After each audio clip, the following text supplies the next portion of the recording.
ótima essa convocação, porque aí acaba os discursos do diz que me diz, que eu estava falando agora com o colega aqui que como é bom ser oposição e tu tem solução para tudo, né? Tudo tem o plano, a mágica, que no estalar de dedos tu tem solução para tudo. Eu ouvi até aqui da vereadora Rose Frigeri que o governo está guardando dinheiro, está fazendo caixa, que é essa justificativa para dizer que não tem dinheiro.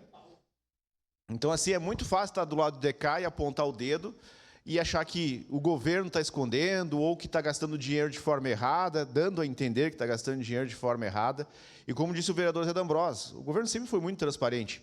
Todo mundo sabe aonde, e por isso existe o portal de transparência, inclusive o vereador Cláudio Libardi é um expert nisso e está lá para todo mundo fazer essa fiscalização do dinheiro público. Então, é ótimo que ele venha aqui amanhã justamente para isso e trazer todos os números.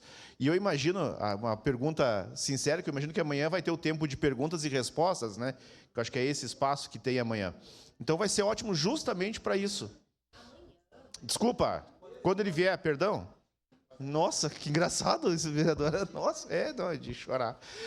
Então, é muito importante que ele venha mesmo para fazer essas explicações, para que todo mundo fique satisfeito ou não, mas os números ninguém desmente, né?